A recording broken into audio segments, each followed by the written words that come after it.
Welcome to the Royal Diaries, Unlocking History. My name is Felicia. My name is Julia. We are sisters who love books, history, and talking about them both. We're doing a deep dive into the Royal Diaries series. Come with us as we learn about the girls who became women that shaped history.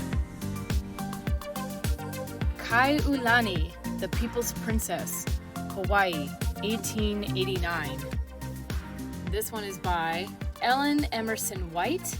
Follows the life of Victoria Kaiulani Cleghorn from 1889 to 1893 as she studies to be a better princess, even as Hawaii's monarchy and her throne are being undermined by American businessmen. That is the understatement summary of the century. I was going to say, that's a really nice way to go and talk about American imperialists are doing their thing, as always, for the gain of capitalism. For sure. So, forgiveness in advance for the mispronunciation of Hawaii names. Not meaning to be disrespectful, trying to do my best. Same. I mean, legit. I mean, that's my biggest caveat. We're all doing our best. So, Princess Kaiulani is an important person in the history of Hawaii, but not necessarily because of the things she accomplished. She never got to be a ruler, so we can't look at her political career, and the circumstances and sadness surrounding her death have seemed to gain more attention than any other details of her life. But her story is important because for a lot of people, it's the catalyst to learn more about the nation of Hawaii that was formed and then taken over by the U.S. This was a huge I never knew thing that came up when I was first reading this book. So tell me about your feelings about this book when you read it the first time, and how do you feel about it now rereading it? Well, I just want to say that the first line, which is, "It is a new year, and yet I am terribly sad," that really set the tone. Yes. I remember thinking that I enjoyed this book a lot when I first read it, and I think I enjoyed it more on reading it now because I do have more historical background knowledge. I've grown up in my own personal politics and everything like that, and I think that it really, for somebody who I think, to your point, we don't really talk about her outside of her death. Mm-hmm. And her lost potential. I thought that this was a really well drawn and fulsome portrait of a young woman. Yeah, and you know how sometimes we like to, how much of what's in this book is true, how much is exaggerated or things like that. Mm-hmm. When I was gonna give you sort of a crash course into who's the real Kaiulani, I would have been repeating much of what is already in this book. Yeah. That's how well done it is historically wise. So if you look up any sort of, I want a bio on this person,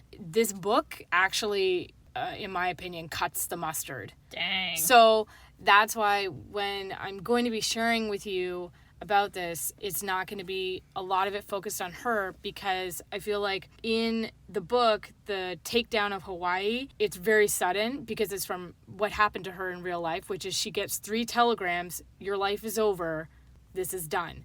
But there's a lot more, obviously, behind the scenes while she's away in England being educated to become a proper princess, which is its own kettle of fish there. Yeah. There were a lot of factors that led to the political overthrow of the monarchy that no one could have added up to see coming, but it's systemic. From the time that Hawaii was recognized as a formal nation, it was almost like its undoing was written in its, you know what I mean? Its past is already written its future kind of thing. I think also, too, we're both, even though the irony of irony is that we're reading princess books, we're both not the biggest fans of monarchies as, systems at all. Systems of governance, they don't, there's a lot of negatives to them, frankly. And it just, they don't, for someone who, I personally, I'm a big fan of meritocracy. That's how I like to operate. So a monarchy is the antithesis of a meritocracy. If you are born to a position, but you actually have the capabilities of doing the job, you go for it. But if you are just showing up because I am born of the son or the daughter of so-and-so, that doesn't cut the mustard for me for being a good ruler. Yeah. And you know me, I am not I'm not a monarchist at all. However, the thing is, so what makes me always sad about Hawaii whenever I think about its history and like its current politics is that, especially for like the indigenous Hawaiians too, is that they were doing the proper thing that you were supposed to go and do, quote unquote, to be seen as a legitimate nation. But because they were not white Europeans, and again, because they had goods and other products that basically could be exploited for capital, that wasn't acceptable. Yeah, because I'll totally bring that up. There's a lot to unpack about the idea of what makes a nation, who counts as being Hawaiian, what does it mean to be a legitimate government. I have ideas about this now that I didn't have as a kid, obviously, and obviously this will change too probably over time, but I remember when I was a child reading this, and if you're like me and you're raised in a Western country and you think of, this is a legitimate form of government, you have a recognized king or queen on the throne, the people are in agreement about it, they have a constitution, they have the pomp and circumstance, they have a palace, they have all these trappings of being a real monarchy government, everything. They had like an actual legislature and everything like that. Like the idea that you could show up and say, I don't think this is legitimate. Now, this is something that when we're conquering into nations, because I don't understand your form of government, therefore you don't have one. I will make you have mine. Well, they had the one that all Western nations did recognize. Yeah. And that the fact that they were like, I guess it's not real enough, or it doesn't count enough. And that's where I'm, excuse me. Yeah, like, even as a small child. Even as a small child, that rubbed me the wrong way. So, any more thoughts about this book? Characterization of her, she was very trying to sort of keep a stiff upper lip, even though she gets taken from her home and then she has to go to boarding school and she's isolated, and then all this stuff with the annexation starts petering out. Over half of the book is spent with her being in Hawaii. She has her actual in real life friendship with Robert Louis Stevenson, which I would like to tell you that I was so concerned about that friendship. Really? Upon rereading this book, I was like, please tell me nothing terrible happened. So I had to do a deep dive into Robert Louis Stevenson to find out if he was a perv, to find out if he was Lewis Carroll, you're hanging out with Alice in Wonderland too much kind of nasty dude. Thankfully, Robert Louis Stevenson is an upright standing gentleman. He's an upright standing gentleman. He's an upright standing gentleman. Upstanding. He stood upright and he's an upstanding gentleman. Oh my god. So he's a good dude, and I'll do an extra little bit of blurby thing about him at another point, but I had to go down to that. Please tell me this guy was cool. I know, right? Creep, because he was very sweet to her. I know. Because what is cute is that her mother's dead, so she's sort of playing lady of the house, even though she's like 12 years old. And he's very respectful, writing her a letter. She's graciously inviting him to the family house for dinner, because that's what you do as the lady of the house. Yep. And instead of, bypassing her and talking straight to the dad, my family and I would be happy to accept your invitation for tea, kind of thing. He's one of the good people who actually takes children or like teenagers seriously.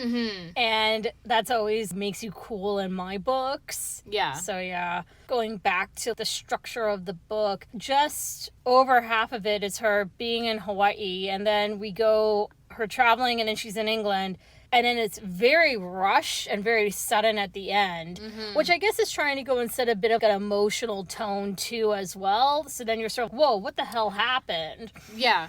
That both on one hand is a positive, but it also is a little bit of a negative too as well. Well, because the way it comes across in the book is that it just was almost someone decided to wake up and be like, I think I'll take over Hawaii. I know, right? Which wasn't how it was going down at all. And I mean, and obviously because she's a child and maybe, people aren't telling her what's actually happening in terms of the government and these plantation owners and things like that. It's understandable that she wouldn't be recording that in her quote-unquote diary. Yeah. But for you as the reader, and then you're just, wait, what? Exactly. So hopefully I'll be able to give a little bit more backstory so you'll understand how the heck did this happen. Mm-hmm. And it's very interesting, too, the deep rabbit holes you can go about, how Hawaii was stolen. And you have the weirdest things about people who are about individual rights versus states' rights versus this, right? It's quite a maze, so... Oh, God. Be very warned. If you see there's a documentary called Stealing Hawaii, one of the main talking heads is this guy who renounced his U.S. citizenship in protest, and you think, whoa, that's pretty radical. This guy's an anarchist. But then you find out that he's actually down with white supremacist groups and, think he's friends with David Duke or something horrible, and you're just like, what? And I'm like, wow, containing multitudes. What is happening? So that's all I'm saying. It's just weird things where you're like, this guy's about, Hawaiians deserve to have Hawaii again. I agree with you, but then he's other stuff, and I'm like, this is a disaster. Hawaii, this is a disaster, is a really good subtitle. Yeah. Not Hawaii itself. How about Hawaiian independence? This is a disaster. Yeah, actually, hilarious that you said disaster, because before I get into it, it's called Perfect Storms for Disaster. Oh my God. Not like one storm, many storms. So, oh God. The monarchy of Hawaii was established in 1810 by His Majesty King Kamehameha I after he had conquered and unified the islands after a 15-year struggle. In 1816, the flag of Hawaii was created and featured a Union Jack in the corner, since Kamehameha I admired and recognized Britain as being an important nation and ally. But it wasn't because they were a colony of Britain. So that is a mistake, people seem to think. Kamehameha is known as the Great not just for unifying the island, but how he maneuvered Hawaii to become a partner rather than a despot of nations who wanted to use the islands as a base before traveling and trading beyond the Pacific. Now, this is me jumping right into modern, quote-unquote, Hawaiian history, because if I were to go all the way back to prehistoric times when the first Polynesian people came up and found Hawaii, and then James Cook and his nonsense, and don't celebrate Valentine's Day, celebrate James Cook getting killed by Hawaiian Indigenous Peoples Day. It's a great episode of Drunk History, I'll just say that, if you want to know more about it. So that's why I'm jumping straight into, from the quote-unquote, the founding of Hawaii as a country from the Western lens. Mm-hmm. In other words, there's no equivocating about, is this a real country? No, I'm telling you, right here, right now, 1810, it was established by King Kamehameha I. Okay. Yeah. So the Hawaiian chiefs believed in keeping mana, sort of spiritual power in the family. They had to keep it in the family. Okay. Kind of like the Habsburgs, who we've met before with that problem. So cousins marrying half-cousins. For example, Kipu o Kalani was called double great-grandfather or great-grandfather on both sides.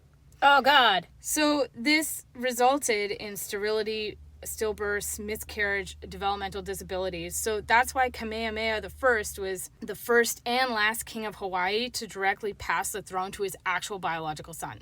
Interesting. So they enacted this sort of informal adoption system called Hana. So you would have it where noble children would be taken in by other noble families and stuff. Because it was more like the attitude of it takes a village to raise a child. Is this like low-key how Julius Caesar was, Octavian, I am going to adopt you and make you my heir. Yeah, that's what they did. I mean, I feel like that is probably one of the more, if you have to go and have that type of rulership, if you have to, quote unquote. Yeah.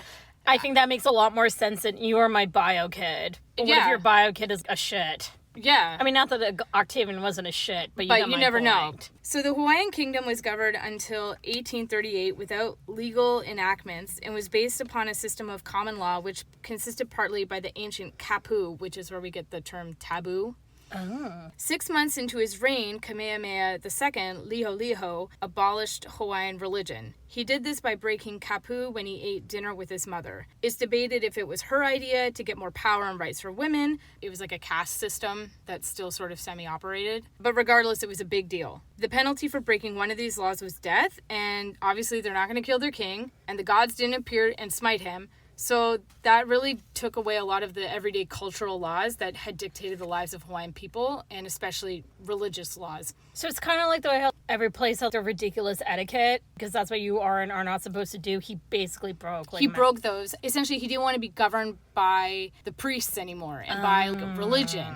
But then what happens then is this opens the doors to missionaries in 1820. Oh. Who were keen on converting people from their religious beliefs to Christianity. In Hawaii, half their work was already done. Since Hawaii didn't have religious leaders who would stand against them because a lot of them had been killed or just were not in power anymore, but they did have to teach Hawaiians how to read the Bible, and the Hawaiian language hadn't been written down. So they had to invent a written Hawaiian language, translate the Bible into it, then teach Hawaiians how to read. They had a huge influence on culture, making Hawaiian women wear little house on the prairie dresses. They're fugly and they're hot. And pushing for outlawing the hula in 1830, since women's bodies moving was a huge affront to modesty and God. So the missionaries show up and they're like, we're here to give you Christianity. And they're like, okay, sure, we don't have anything else going on. But then they're like, everything else you're doing is boo earns. Don't do it. I mean, no offense to anybody who is really down with Jesus or whatever, but a lot of the people who want to missionary for him, that's just colonialism. Yeah, no, like a different guy. It's 100%. So right away we have number 1, an unstable line of succession. 2, a social and cultural gap left with the abolishment of formal indigenous religious practices. And 3, into that gap are missionaries who are conflating God with racial purity, manifest destiny, and other white savior nonsense. In their journals, it was all, we're going into the dark unknown, when really Hawaii had been a major trade center and port since the late 1700s. In 1840, King Kamehameha III voluntarily relinquished his absolute powers and attributes by creating and promoting a constitution that recognized 3 divisions of the civilized monarchy. The king is chief executive, the legislature, and the judiciary. So already, like I said, we're getting a legitimate, real people government here. Yeah. It also stated that the land belonging to its peoples was to be managed by the king. The document also established title property rights, which maintained the lands in the hands of Hawaiian subjects to malema, to nurture and sustain. So I give you this land, but the premise is you have to nurture and sustain it. What a radical idea. I know. In 1843, the Hawaiian independence was internationally recognized when the Kingdom of Hawaii entered into treaties and conventions with the following nations: Austria, Belgium, Bremen, presently Germany, Denmark, France, Germany, Hamburg, presently Germany, Italy, Hong Kong, former colony of England, Japan, Netherlands, New South Wales, former colony of England, Portugal, Russia, Samoa, Swiss Confederation, Sweden, Norway, Tahiti, colony of France, United Kingdom, and the United States of America. They are legitimate. Mm-hmm. Because anything that's not listed there is being colonized. Yeah, so. pretty much. Basically, Hawaii we are not like all these other places that you're bumping into and taking control of. We are on par with the countries that bump into other countries and take them over. Yeah. Okay. In order to protect the Hawaiian lands from foreigners, King Kamehameha divided the lands among the people across the caste distinctions, like I said. So private land ownership hadn't previously existed. In the Great Mahele of March 7th of 1848, reallocated 1/3 of the land to the monarch, and another third was allocated among the ali'i and the chiefs and the managers of the akapua. If you look at the county lines that are in Hawaii right now, those used to be sort of little chiefdom areas. Okay. So you would have it where you had the head chief, and then he would manage down to the other chiefs, who would then manage the property and then things like that. Basically mini governors. Kind of. A remaining 1/3 was given to the common people. The law required that the lands be claimed within 2 years under the Kulina Act of 1850. Unfortunately, many Native Hawaiians made no claims. So this is how it goes down. Oh, God. So the goal was to put more land in the hands of Native Hawaiians. Side note, I looked this up and how will we refer to the Polynesian descended people of Hawaii? Because then this gets very confusing about, like I said, who's Hawaiian, who's not. Mm-hmm. So I'm saying Native Hawaiians because that is the designation that they have classed themselves as. Okay. So that's why I'm saying it. Okay. But without access to money, land deed literacy, and the cost of surveyors, the land was out of reach to them. This resulted in 2/3 of the land going to sugar plantations who were owned by rich white men. Of course. So this was legal, but it was also shady, and it broke apart a collective system where the responsibility and the welfare was less centralized and could be managed easier by local chiefs. So now we're going up the train of bringing it all together, kind of business. The sugar plantation owners soon turned Hawaii into a tropical monoculture of sugarcane, and we all know what happens with a monoculture of one food type. I'm looking at you, Irish potato famine. Yeah. Native Hawaiians used to grow taro root, but this land is now being used for sugarcane, and you can't eat sugarcane the same way you eat taro. No. So, who are these plantation owners? A lot were the sons and grandsons of those missionaries, because after the business of saving souls is complete, why not go into actual business? Why sugar? Because it's hard to access your sugar plantations when there's a civil war happening in the southern United States, and there's a blockade in the southern Atlantic. The Americans used to get all their sugar stuff from South and then Brazil and then Cuba and Jamaica. But there's a blockade happening because of the Civil War. So how do we get there? We don't. Instead, we'll do it in Hawaii. But who would work on these new plantations? Not Native Hawaiians, because roughly 90% of the population had been devastated because of smallpox, leprosy, and other diseases brought over since the first contact with Westerners in the 1700s. 90%? Yes. What the fuck? Yeah, and leprosy was a particularly devastating. They actually had a leper colony island, like an island that was designated just for people with leprosy. What the fuck? So, instead, Chinese, Filipinos, and other Asian laborers were brought in to work the fields, and they slowly intermingled with the population, again, decreasing the numbers of purely indigenous Hawaiians. So technically, when we talk about Hawaiians, you have Native Hawaiians, you have the white people who technically they were born there because they're the sons and grandsons of their first gen. And then you have the Asian labor force. They come over and it's just usually men, and they find women to be with, and then they make families, and then those children are Hawaiians. I mean, it's sort of like what happened with them importing Chinese male laborers to Canada to build a railroad. Totally. Too. Yeah, it's the same idea. So it's that whole thing of coming into a nation and becoming part of the fabric of the population. So fast forward to 1874. It's the end of the line for the Kamehameha dynasty that had been passed from ruler to brother or cousin, and whoever was the oldest living male. When His Majesty King Leo died without naming his successor, the Hawaiian legislature once again met in special session and elected David Kalakaua to the office of constitutional monarch February 12, 1874. So this is Kaiulani's Uncle David. Okay. King David Kalakaua was known as the Merry Monarch. He tried to be a real man of the people, especially for Native Hawaiians. One of Kalakaua's first actions in office was to take an extensive tour of all the islands to greet his new subjects and to bring back the band hula. King David was very interested in the survival of Hawaiian culture, but he didn't want to just stop at Hawaii. He wanted to bring knowledge of Hawaii's greatness to the world. So he set off on an international goodwill tour, taking 281 days to circumnavigate the globe. He went to tiny villages in Europe, imperial courts in Japan and China, the Khedive in Egypt, the U.S., where he met Thomas Edison, and he bragged about how I love to get electricity going on. And so that's why the Ioni Palace was actually electrified before the White House. Amazing. Kalakaua was also a man of contrasts. He really liked doing the work of reintroducing traditional cultures and customs, but he liked high-tech and techie stuff, like I said, about electricity. He signed treaties with the U.S., but then attempted to strengthen ties with other countries that he hoped would protect Hawaii from being taken over by the U.S. Because the U.S. was becoming slowly but surely was becoming their major trading partner, but you don't want to have only one trading partner, because one day they'll say, why are we having to pay taxes? Yeah. Let's just take you over. Yeah. There was also the ever-increasing endeavor by Kalakaua to restore ancient Hawaiian social order with customs and ideas of absolutism and divine right, but it was accompanied by extravagance, corruption, and personal interference in politics and the friction of racism. He was trying to compete with other European monarchs and American tycoons to demonstrate his power by spending, and this is all coming to a head.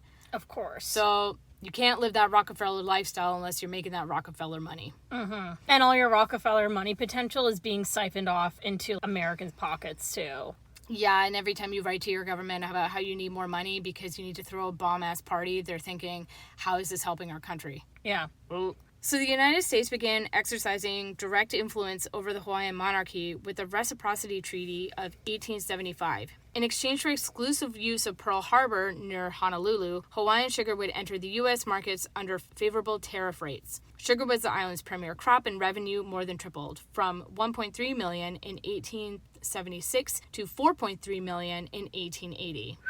So we need that money. On October 16th in 1875, a baby girl was born in Honolulu. Her name was Victoria Kaiulani Cleghorn, but more commonly she was known as Princess Kaiulani Kaiulani translates to Royal Sacred One, or the highest point of heaven. Her mother was Miriam Likelike, who is Hawaiian, and the sister of David Kalakaua and Liliuokalani. And Kaiulani's father was Archibald Cleghorn, born and educated in Scotland. Nice. So when Kaiulani was born, she was placed third in line to the throne from her uncle King David and aunt Liliuokalani. Both didn't have any children of their own with their respective spouses, although they did, like I said, adopt that Hawaiian practice of hanai, which was adopting other children to be like their heirs. On June 30th, 1887, an organization of haole, haole is this expression that a lot of white people like to say like this derogatory towards them, but really what it means is without aloha. So without aloha is the breath of life, like the spirit. Yeah. Haole means you don't have that spirit. Legit. So I think it's appropriate to call these people haole lawyers and sugar planters, accompanied by an armed militia called the Honolulu Rifles, part of the Hawaiian League, forced King Kalakaua to sign a new constitution radically restructuring Hawaiian government. The so-called Bayonet Constitution sharply restricted powers of the monarchy, limited suffrage to property owners, which had the effect of disenfranchising basically all Native Hawaiians. So they already didn't have any land practically. Yeah. And like they couldn't vote now. yeah. It's always amazing to me how, again, you have America, which really wants to go and present itself as this liberating, democratizing force. No, you're not really, because you will go and liberate a country if it will go suit your needs. Or, you will go and restrict the suffrage and liberty of another country if you want their sugar plantations. Well, this is currently right now, this is being done by white Hawaiians, technically. This is Hawaiians who are doing this. They have connections with American business people, but they are Hawaiians. But they view, I'll get into this, because it's, like I said, it's very complicated. I was just going to go and say, though, so it's pretty much, no matter what, maybe it's not just Americans, maybe it's white people! Yeah, it's white people. Businessmen, missionaries, and planters rallied to the Reform Party, while Native Hawaiians who met the voting requirements organized the National Reform Party in opposition. So essentially, people were calling for reform because they said the monarchy is corrupt and it's not doing its job. So, which, fair enough. Which, but you're a constitutional monarchy. You're supposed to hold into account, work with your system of government. You are the head of state, but you have to work within those limitations. Kalakaua was saying, I would like to be supreme absolute. And they're like, excuse me, you can't do that. Yeah. The Honolulu Rifles were affiliated with a group called the Hawaiian League. And this is where the complicated ideas of race and nationality collide. The leader of the Hawaiian League, Lauren A. Thurston, was the grandson of one of the first American missionaries to travel to Hawaii. Many of the other members of the group operated or worked for Hawaii's giant lucrative plantations, the Big Five, including Stanford Dole, evil pineapple kingpin. The Dole Company. Wait a second. Dun, dun, dun. I'll get into side note about pineapples and how that's marketing, and pineapples aren't even from Hawaii, so it's bullshit. Oh my god, I cannot Everything wait. you think about Hawaii in terms of on that postcard, it's a lie. I also just want to say really briefly, though, as a side note, one thing I appreciate about this book, too, it also brought back great food discussion, and I had missed it. Only Isabel had really brought it in a little while, so I was happy for that to be back. Oh, but the roast pig and everything? Oh, yeah. Hell yeah. So these men were white, and technically, based on their location at birth, they were Hawaiian Islanders. But they weren't acting in the interests of Hawaii. They were pro-business, pro-American. Their motivations and methods for passing this constitution demonstrate how they were not Hawaiian in the true sense of belonging to and being loyal to a country, wanting to protect the land and the people. They were basically trying to protect their own self-interest. Yeah. Which is, remember how I was saying about the attitude of what you were supposed to have with the land, which to like nurture and prosper? Yep. They don't have that. Yeah, exactly. And we can't ignore how race plays a role in this insurrection. Would this group of white men have the caucasity to do this if it was a white man on the throne? It's easy just to view this as angry businessmen versus a monarch, but King David Kalakaua was a man of color. He was encouraging Hawaiian cultural revival that threatened the emerging social codes about race that were propped up with junk science, eugenics, colorism, social Darwinism. The Hawaiian monarchy was received and greeted with respect from fellow Western monarchies around the world, but apparently that doesn't count in the eyes of these businessmen. Yeah, of course. King Kalakaua was allowed to remain on the throne, with dethroning as a last resort if he refused to obey them. He finally signed the Bayonet Constitution, which eliminated his power and gave voting rights to foreigners, generally Americans and Europeans, by linking the right to vote with property ownership. So you could vote if you owned a patch of Hawaii, but you didn't live there. This is like this shady business how people will buy condos here, but they don't live here. Yeah. But it's a tax haven for them. Yeah.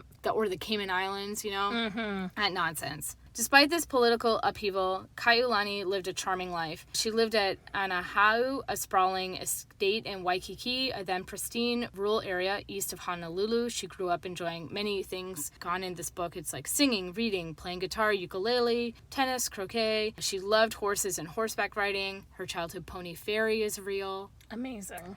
But the princess's life was also filled with loss at a very early age. She was 6 when both her governess and her godmother died. And when she was 12, her mother Miriam died on February 2nd, 1887, aged 36. And Kaiulani had the duty to stand at the palace while her mother was lying in state. Question. Yeah. They're really ambiguous about how her mom died, except that we have the, you'll go from here for a very long time, you will never marry, and you will never be queen, Yeah, and then she dies. Obviously, that's a little bit of, there's fiction there, but...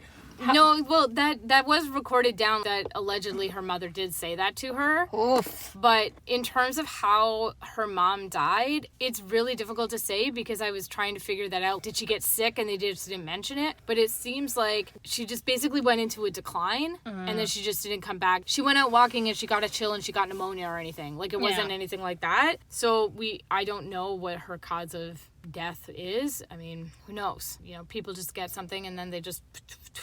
Yep. Yeah.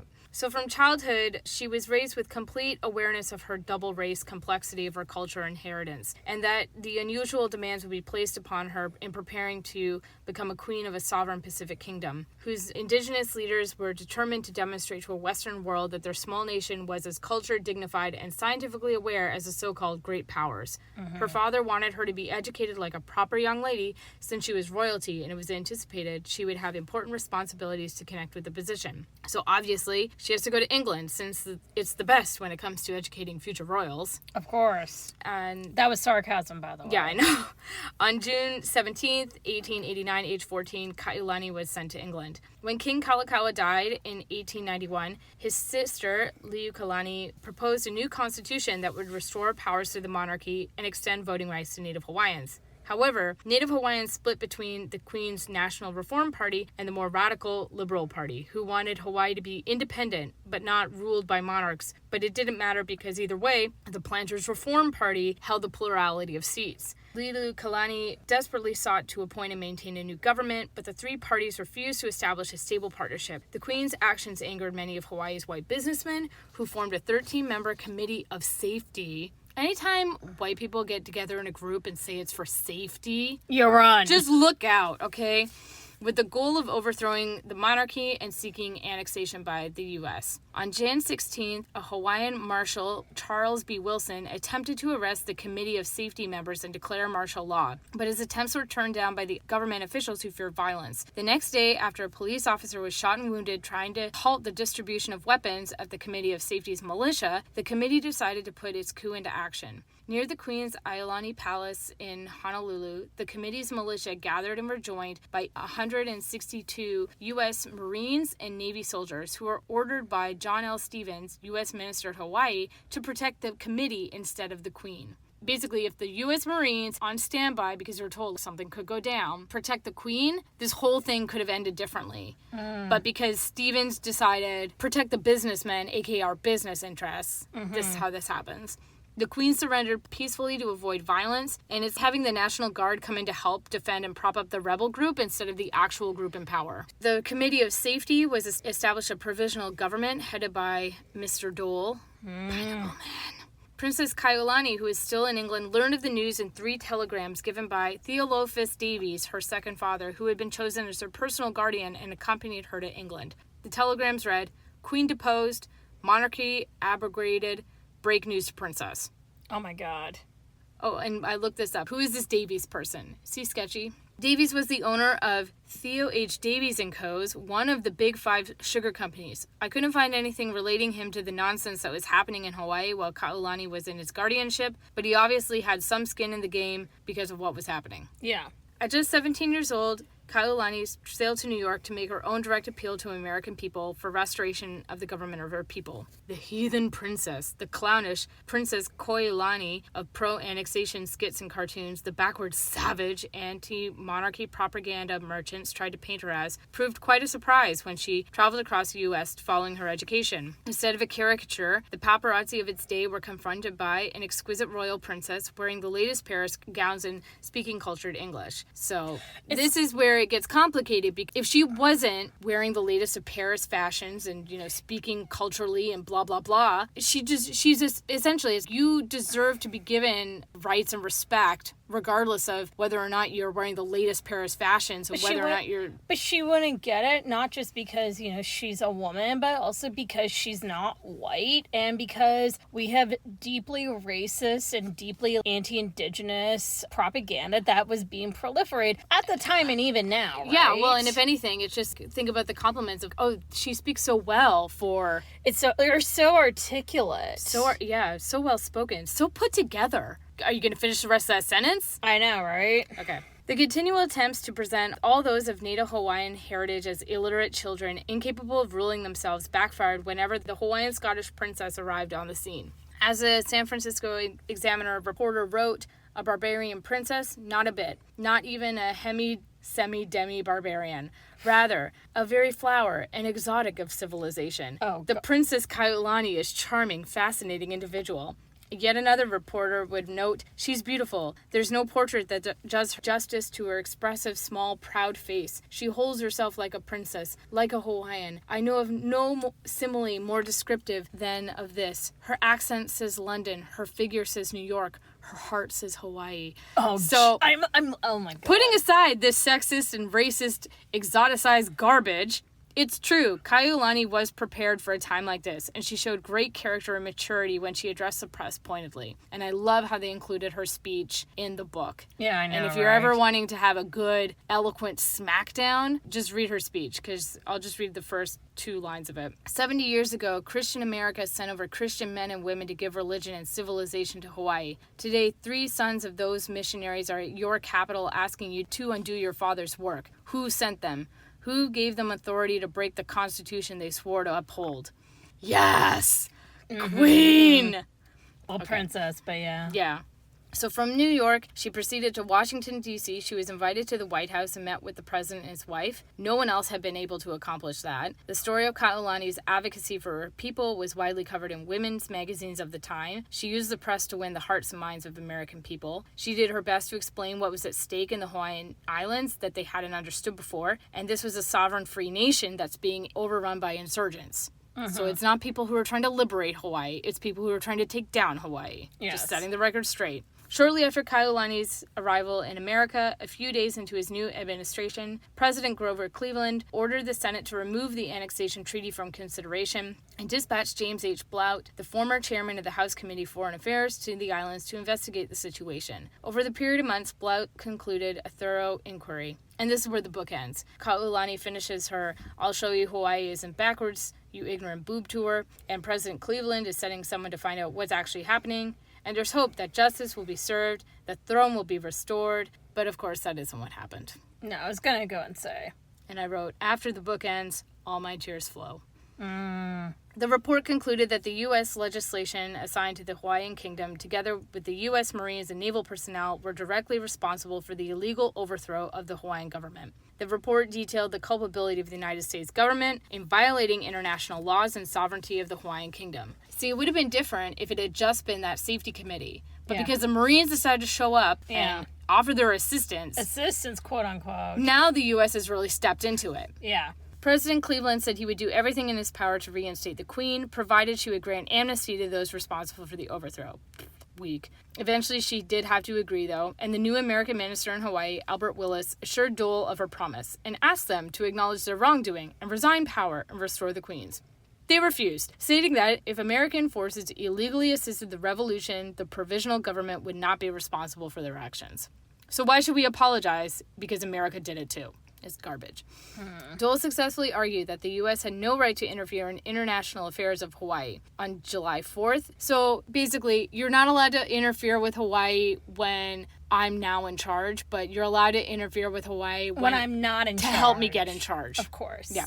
On July 4th, 1894, the Hawaiian Provisional Government declared itself the new Hawaiian Republic, but discriminatory policy showed its true nature. First was the disenfranchisement of indigenous Hawaiian and Asian laborers. Hawaiian House elections require voters to be male of at least 20 years of age, speak English or Hawaiian, pay taxes, hold at least 1 year's residency. Hawaiian Senate voters had the same requirements, but residency was increased to at least 3 years and a net property worth of at least $3,000 or an income of $600 was required. The Constitution also excluded royalists from the voting rolls, leaving just 2,700 people able to vote in elections. How many people were actually living in Hawaii at that point? I don't know, but I can tell you it sure as shit wasn't 2,700 people.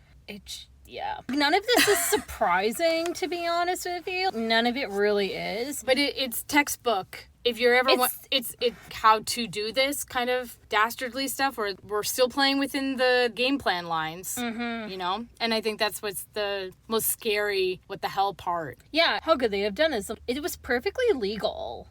Except for, I would say, the U.S. intervention in the coup. But the coup, yeah, that's an illegal thing. But now they've set up a provisional government. Now they're making all these laws and they're being recognized. Yeah. They're doing it. In 1895, Hawaiian royalists began a coup against the Republic, but it didn't succeed. A search of Kaiulani's home found a stash of arms in the flower garden. Let's be real, they were probably planted. Terrible pun not intended.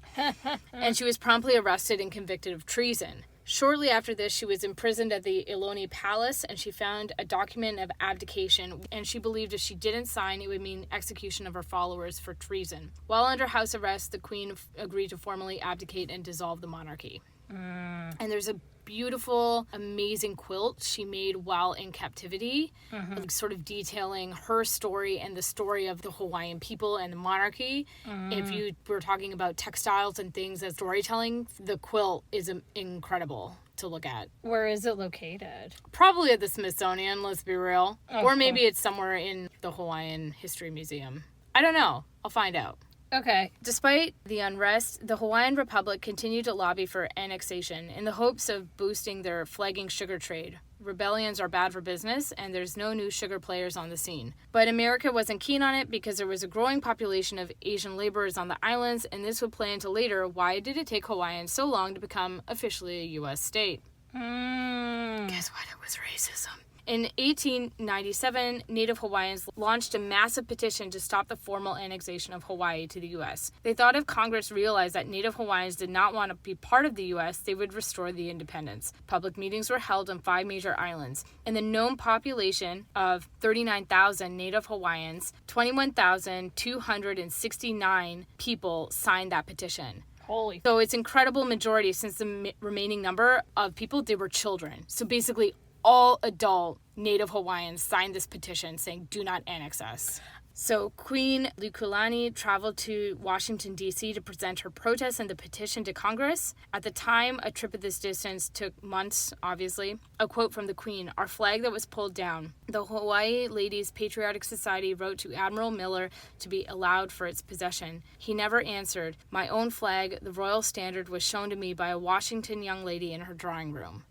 So the flag of Hawaii that had been taken down was just a look what I got souvenir that was just hanging in some rando's living room. Yeah. Sadly, Queen Kaiulani's voyage was a fruitless one. Congress had not acted on the President Cleveland's request, and the new Congress had come in with the administration of President William McKinley. By that time, the Spanish-American War was brewing, and the U.S. didn't want to give up Hawaii's prime location in the Pacific. With the explosion of the USS Maine in February of 1898, signaling the start of the Spanish-American War, establishing the Mid-Pacific Fueling Station and naval base became a strategic imperative to the U.S. The Hawaiian Islands were a clear choice. This time, Congress moved to annex Hawaii Islands by joint resolution, a process requiring only a simple majority in both houses. On July 12th, it passed, and the Hawaiian Islands were officially annexed by the U.S. Stanford Dole was appointed the governor of the territory of Hawaii, and the Hawaiian flag was lowered and replaced by an American one. The Hawaiian people officially lost their land, their monarchy, and now their independence. Kaiulani, who had by then returned to Hawaii from her long exile abroad, spent the day of the annexation quietly in a somber company of her aunt and other members and friends of the royal family. For Hawaiians, it was a day of mourning. The Hawaiian Gazette reported the details of the ceremony at Iloni Palace, where the Hawaiian national anthem was being played, minus the 6 native musicians who were excused, all of them so overcome by events they retired and wouldn't play before the lowering of the flag. Oof. When battling for their people's independence lost, Kaiulani and Likulani turned their efforts toward voting rights for Hawaiian people. When President McKinley sent a delegation of commissioners to the islands, Kaiulani invited them to a lavish grand luau at her place. She made sure that they were seated between obviously well-educated Hawaiians who were nothing like what they've been told this is what Hawaiians are like. Yeah. The hope was once they actually met Hawaiian people, they could no longer pretend that Hawaiians didn't deserve to vote as much as anybody else. 3 years, and let me guess, that was not successful. Yeah, we're post-Reconstruction era, but it's more. We are, yeah. But it's more those informal things where you have to pass a literacy test, and your literacy test is recite the entire Declaration of Independence Or something stupid like that. So, 3 years after the Hawaiian government was overthrown, a law passed that made it illegal for school classes to be taught in anything other than the English language. English replaced Hawaiian as the official language in government, business, and education. And so began the formal colonization of the indigenous Hawaiian people. Children were punished in school for speaking Hawaiian, and those who spoke Hawaiian at home were ridiculed. This systemic suppression of Hawaiian culture and language took place for 4 generations, and the language was almost lost due to parents and grandparents who were uncomfortable passing the language on to younger generations. After Hawaii became a republic, Kaiulani's health really was affected. The stress of what was happening, the deaths on people who were close to her, the constant changing of climates through traveling took their toll. She died sadly at age 23 on March 6, 1899. The story goes out she was riding her horse and got caught in a tropical rainstorm. She developed rheumatic fever and never recovered. Oof. So there's a poem, I won't read you the entire thing, but it's called The Dirge of Kaiulani by Agnes Rose Soley, as published in the Independent Honolulu, May 13th, 1899. Kaiulani, Kaiulani, princess of the jewel seas. Kaiulani, Kaiulani, sighs the scented tropic breeze. Kaiulani, dove notes echo through the palm fronds and darkling trees. Kaiulani, thy brown nation mourning lowly on its knees. Moans and wails a plaintive cadence, straining sorrow on the leas, and the burden of sadness over reef and ocean flees. Send back our flag. O white men of ambition and power, who robbed our daughter of her queenly dower, relent to her this dark silent hour, give us back our flag.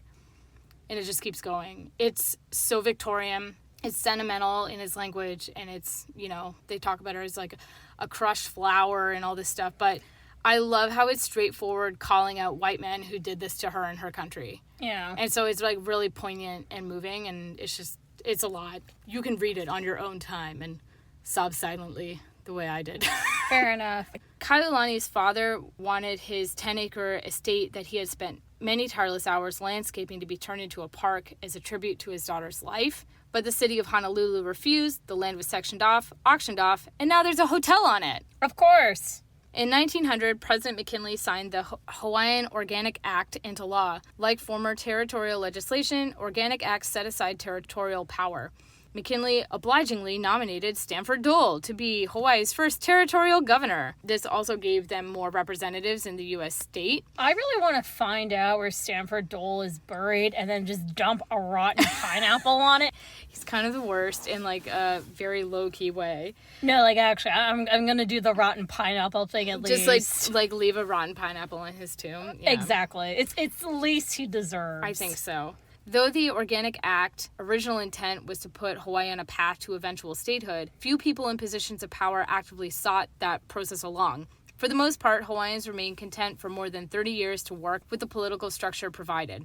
Basically, they said, do you want to maybe be part of this? Like, nah, we're cool, we're doing our own thing. I mean, the people who should be in charge are in charge, so we're good. Of course. So do you remember in the book, Kaiulani's cousin, Kuiho? Yes. Yeah.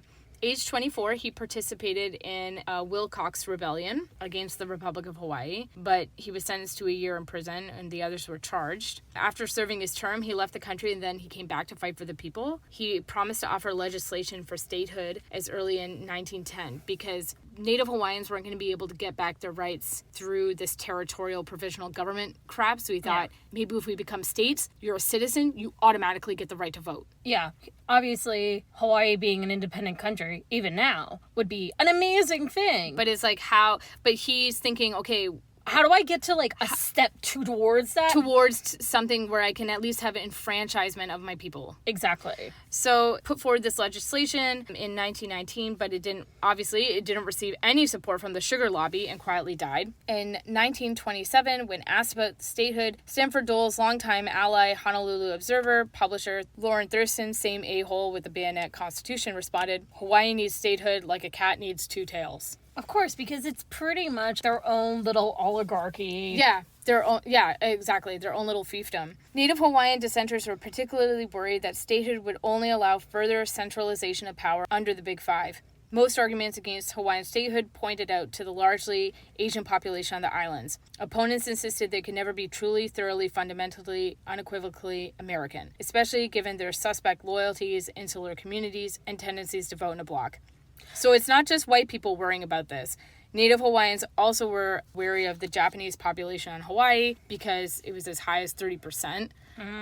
This would, under universal franchise, authorized by statehood, organize and vote itself into power to the disadvantage of Native Hawaiians. So basically, Native Hawaiians we can't let Asian people become part of the state too, because then they will vote as a bloc and we don't have the numbers. Even though it's, oh man, we can't go and figure out how to do some coalition politics to go and get rid of the people who are really f***ing us over. Exactly. But, yeah. So fast forward, we're zipping ahead to Japan's surprise attack at Pearl Harbor. Is Hawaii still not a state at that point? Hawaii is not a state. What the fuck? And then they have to go make me care about Ben Affleck and Josh Hartnett and it's Kate Beckinsale. And they want me to go and care about that. And it's not even a state. Oh my God. Yeah.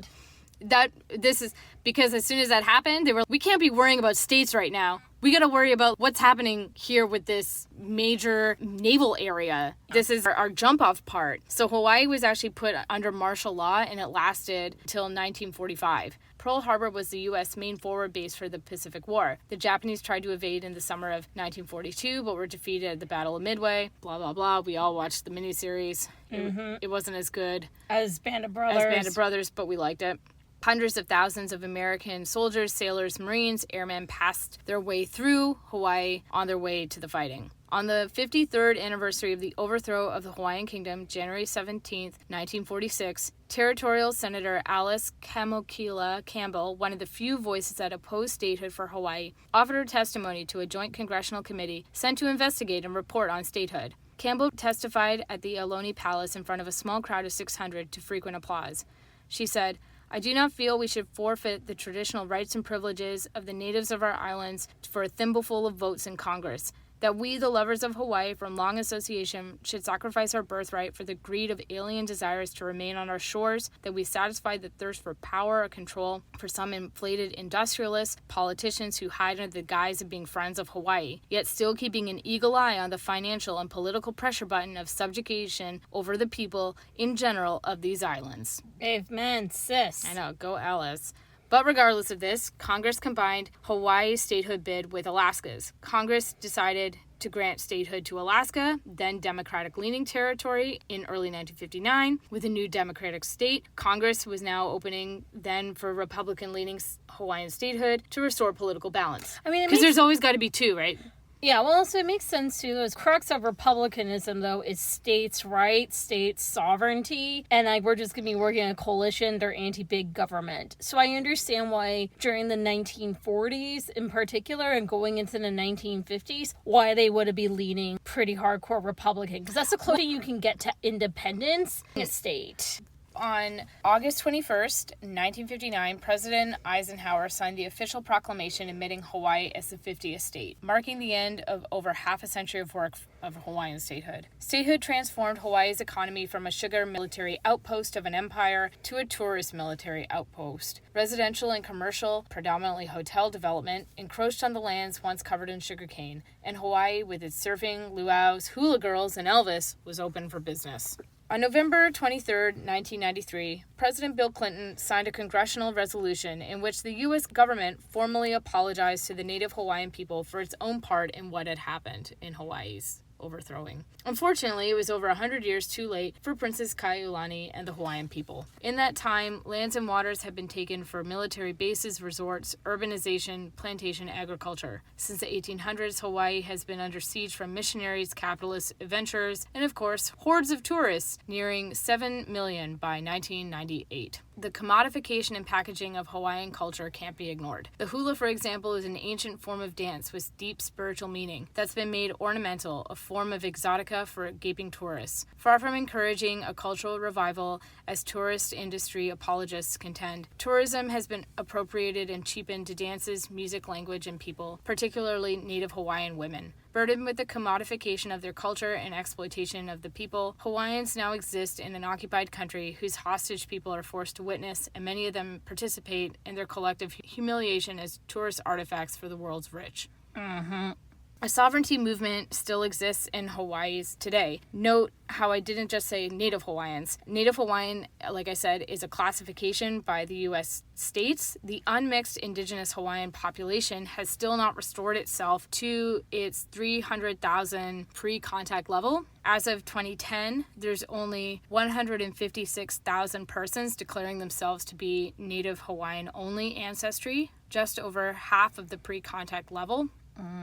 Though an additional 371,000 persons declared themselves to possess Native Hawaiian ancestry in combination with or with other races, so Polynesian groups, but mostly Asian and Caucasian. The definition of being Hawaii has been led to be expanded beyond genetics. Instead, it ties back to how the original people living on the islands saw themselves, as people who are connected to each other and connected to the land. The sovereignty movement recognizes that the independent and internationally recognized government of the Hawaiian Islands was illegally overthrown by the U.S. For all the current sovereignty initiatives in Hawaii, the definition of the term sovereignty is simple: the ability of people who share a common culture, religion, language, value system, and land base to exert control over their lands and lives, independent of other nations.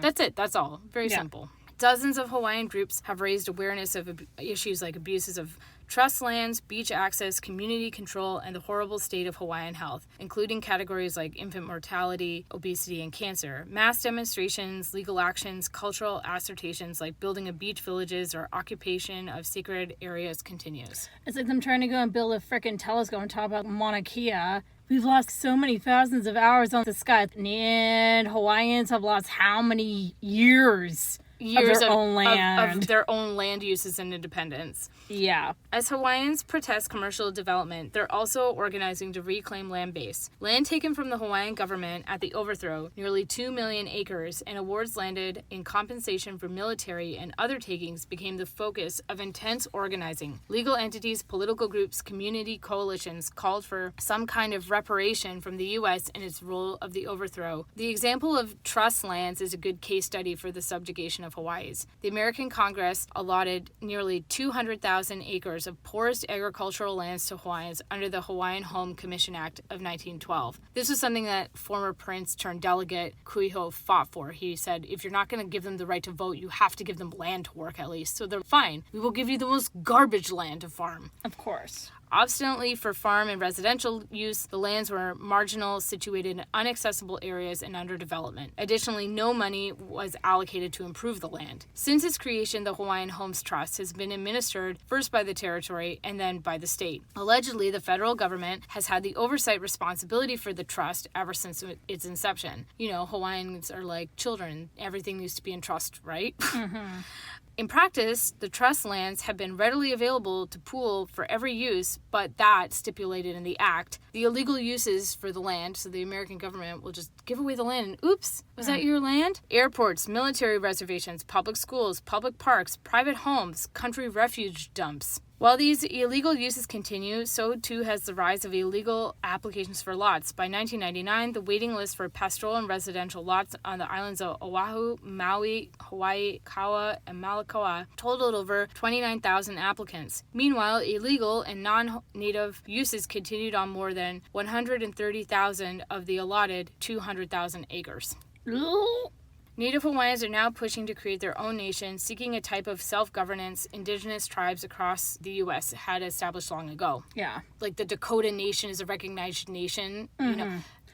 Or like how you have like Navajo Nation, which some people, why don't they actually go for their own statehood because it's such a large piece of land? Yeah, they're recognized as a separate political entity unto themselves. Hawaii is the only indigenous people, they don't have that. So even that they don't have. They're like right in this weird limbo thing where they're like, you're not good enough to be, you know, a real citizen, but you're not a real Native person.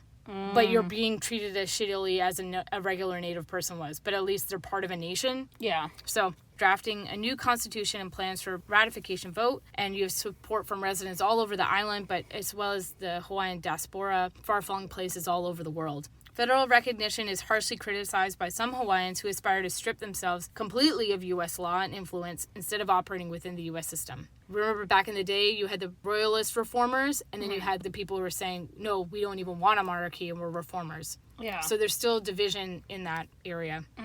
They want total independence to win an international court order that would call on the U.S. to forfeit its political and military presence in the Hawaiian Islands. I mean, I say power to that personally. Yeah. Shoot for the sky. Yeah, except for, obviously, the key is the military. Hawaii is heavily militarized with nearly 20 bases in the Pacific Missile Range. All American military activity in the Pacific, where the tensions certainly seem to rise in the coming years, is directed from a base at Oahu. Given the increased tensions, especially with other countries asserting naval ambitions, the U.S. would hardly be willing to let Hawaii go. American military controls over 30% of the populated island of Oahu, other large land areas on Hawaii, Maui, and Kauai. An independent Hawaii might be able to be neutral, but it could be easily pulled into another country's sphere of influence. Hawaii is intimately tied to the U.S. militarily, as well as politically and economically. It's very difficult not to personify Hawaii as Kaiulani and vice versa. Frankly, it's patronizing to a nation of diverse people, but it also limits who Kaiulani was to just a symbol of loss. Yeah. Instead of viewing Kaiulani as an end or an incomplete life, I like to think of her as part of a Hawaiian sovereignty movement. Her legacy continues with the people of Hawaii who still fight for their country to be acknowledged. On opening day at the 2020 legislative session, hundreds of people, many of them Native Hawaiians, gathered at the state capitol rotunda after a year filled with protests, march, and demonstrations. They registered people to vote, made speeches, hung banners, flags from railings, and held classes in the capitol meeting rooms. On March 12, 2020, the Aloha Ani Party, APP, became Hawaii's newest political party. Founded by 3 Native Hawaiians, it's founded on traditional Hawaiian values, but it's open and inclusive to everyone. The party's principles include freedom of worship, love of people, protection of the land and sea, reconciliation, recognizing the overthrow of the Hawaiian kingdom, and the government accountability and transparency. The position of the Aloha Ani Party is hopo'opono. The essence of this is to make right what is wrong and to restore what was lost or taken. Regarding the overthrow of the Kingdom of Hawaii in 1893, this was a wrong that must be made right for the good of all the people of Hawaii. Only then will pono, balance, and righteousness be returned to the people in the land, and both can prosper. Yeah. It is a new year, and I am sad. I know. I don't know, man. The whole thing about Hawaii just makes me don't want to go, to your point, make any place or group of people into a monolith. But I think, I don't know, maybe as somebody who feels very strongly that groups of people should have the right to self-determination and their own sovereignty, even if it might look messy and break apart your ideas of, no, but your part's like, no. Doing it the right way. Quote unquote. Nah, I mean, Indigenous people across the world should have their sovereignty. And I think that I would be very hypocritical if I didn't feel that way. Yeah, I know. There's never a nice cherry on top way to end with a story like this that ends so sadly. But like I said, this isn't an end. If you think about it, this is a start. It's always moving. It's always going. We like to just sort of say, here's the beginning, middle, end. But they like to think about things just continuing onward. Yeah. And it keeps building. So. And maybe one day we will stand on the beautiful white shores of a free and independent Hawaii. Yeah, for real. One day. And we won't have a pineapple because they are not native to Hawaii. No, we will not have a pineapple. Except for the rotten one that we're going to leave on that dude's grave. Sounds good to me. Yes. Follow us for more research, fun facts, soundtracks, and aesthetic posts. You can find us on Facebook, Instagram, Tumblr, and Twitter at Royal Diaries Pod.